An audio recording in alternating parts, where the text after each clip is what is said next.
It's Darkside Phil's Game of the Year Awards for 2015, the top 10 best games of the year. Alright, this is it, the big moment, everyone, where we determine who is number 3 in my Game of the Year Awards.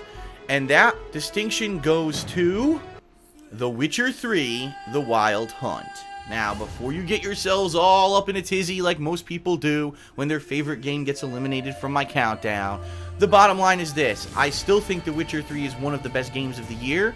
It's the best fantasy RPG of the year. It's one of the best fantasy RPGs I've played in a long time, in particular when it comes to the graphics, the characters, the narrative, the amount of content, the varied amount of content that actually means something rather than just being grinding and repetitive gameplay like a lot of other RPGs tend to do in this day and age.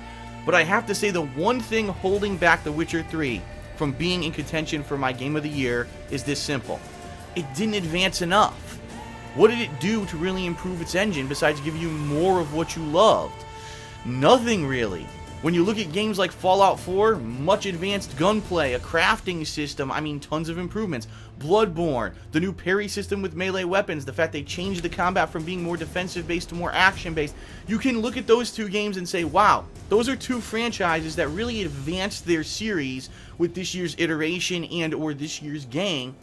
And Witcher 3 really didn't do that. It almost feels to me like they played it safe, and not to say that that's a bad thing, but I'm looking for games that have something fresh and new, and The Witcher 3 really didn't have that. It had a lot of the same kind of greatness, and nothing really amazing or new, and if anything, as I said before, I feel the combat engine of The Witcher 3 is antiquated. You don't need bombs, oils, signs, melee combat of multiple different kinds with parrying, rolling that, by the way, rolling that doesn't really evade very well at all, which is supposed to be, for an action-based RPG, should be a lot better than that. And especially, I have to say, the combat engine of Bloodborne just seems like it's a natural evolution of what The Witcher 3 is. And putting those two games up next to each other, I have to say, every time I did combat in Bloodborne, I usually enjoyed it with a few camera issues.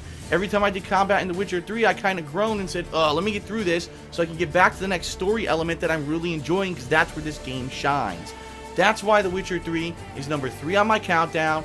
If CG Projekt Red had done a better job of improving the combat, making it more modernized, making it more fun, then it definitely would have been probably top 2, if not my Game of the Year.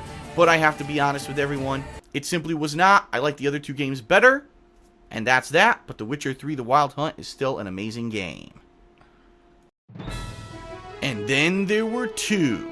That's right, ladies and gents, when we come back, it's the conclusion of my Game of the Year Awards for 2015. Who's gonna take it? The sci-fi post-apocalyptic Fallout 4 or the gothic horror of Bloodborne? Find out next. Don't miss the conclusion of my Game of the Year Awards countdown for the year. See you then.